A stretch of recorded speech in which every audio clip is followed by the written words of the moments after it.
Kalau kalian ingat, beberapa waktu lalu ada perdebatan sengit di antara netizen tentang jurusan filsafat. Ada yang berpendapat bahwa jurusan ini harusnya dihapuskan, tapi wajib masuk ke mata kuliah setiap jurusan yang ada. Dan ada juga yang kekeh bahwa jurusan ini harus tetap ada. Tapi pertanyaannya mereka debatin ini apa sih? Apa gunanya dan kenapa sampai buat perdebatan? Well, itu dia yang akan kita bahas kali ini, yaitu apa itu filsafat.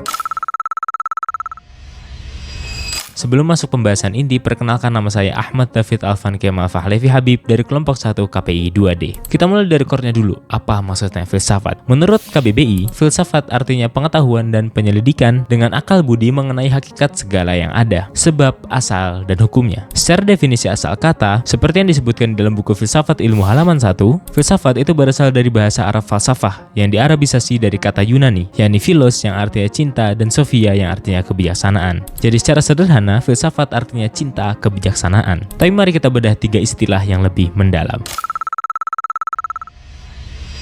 Kalau kalian pernah baca e-book legendaris Dunia Sofi di halaman 18, filsafat disilakan sebagai cara bijak untuk menjaga kewarasan batin, sekaligus terus berkembang terutama di dunia yang semakin kacau dan nilai-nilai yang perlahan kehilangan makna. Istilah kedua dari e-book buku saku Filsafat Islam karya Haidar Bagir halaman 38, filsafat disilakan sebagai ilmu yang mengkaji hakikat terdalam dari segala sesuatu melalui cara berpikir logis dan analitis yang dapat dipertanggungjawabkan. Dan istilah yang ketiga dari jurnal Sumber-Sumber Filsafat Islam oleh Harahap dan Salminawati. Dalam halaman 282, filsafat diistilahkan sebagai alat untuk merekonsiliasi, menyelaraskan antara agama dan rasionalitas, menjadikan akal sebagai pembedah dalil. Jadi kalau Ana simpulkan, filsafat itu bukan sekedar mikir ngawang-ngawang. Filsafat adalah kecintaan kita untuk menanyakan, meragukan, dan mencari kebenaran dengan logika yang align dengan nilai-nilai spiritual.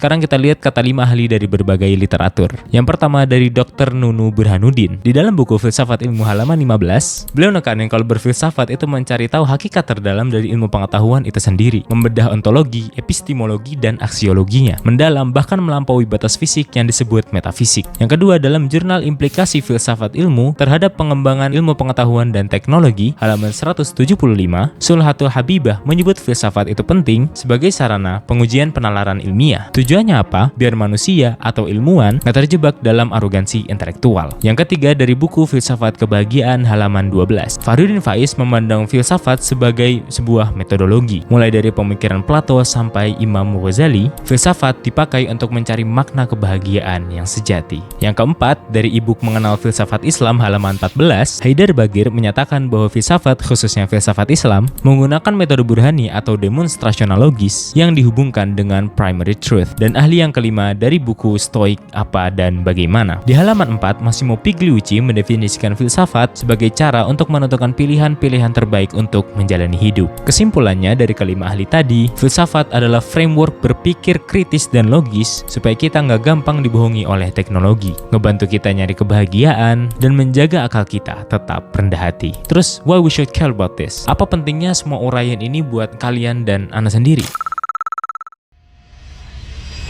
Gini, kita hidup di era di mana komunikasi dan media itu geraknya eksponensial. Algoritma sosial media kayak TikTok, Instagram, dan X itu semua dibuat untuk membajak atensi kita. Kalau kita cuma nolak informasi mentah-mentah, kalian bakal jadi zombie algoritma. Disinilah letak pentingnya filsafat. Filsafat itu kayak sistem operasi buat otak kalian. Dalam jurnal Relasi Ilmu Filsafat dan Agama halaman 94 yang ditulis oleh Abu Tamrin, ilmu ngasih kalian skill teknis, agama ngasih kalian kompas moral, dan filsafat ngasih kalian ketajaman berpikir untuk mengkritisinya. Ketika kalian paham filsafat ilmu, yaitu ontologi atau apa yang kalian lihat, epistemologi gimana kalian tahu kalau itu benar, dan aksiologi apa value-nya, kalian jadi bisa bikin konten, nulis buku, atau buat seminar public speaking yang gak cuma viral tapi punya substance. Kalian gak bakal gampang ke-cancel karena kalian tahu dasaran dari statement kalian. Biar gak abstrak, mari kita masuk ke contoh praktisnya.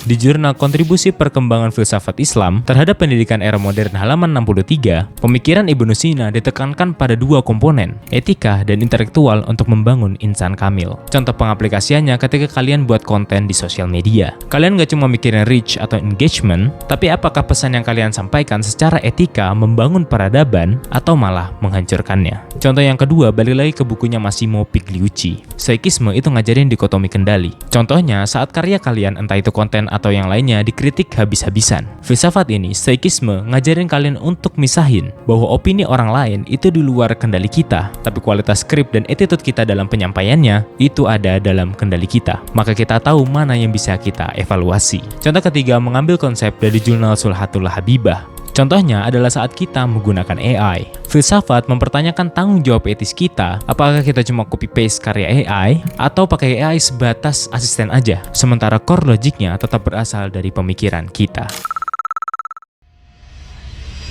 Pada akhirnya belajar komunikasi, menyelami agama, atau bahkan menikmati pop culture, semuanya butuh satu benang merah, yakni berpikir mandiri. Dan teman-teman semuanya, that is philosophy. Gimana menurut kalian? Coba tulis di kolom komentar konsep filsafat mana yang paling kalian butuhin saat ini. Jangan lupa untuk like, comment, share, dan subscribe. Saya Levi, teman belajar dan memperbaiki diri.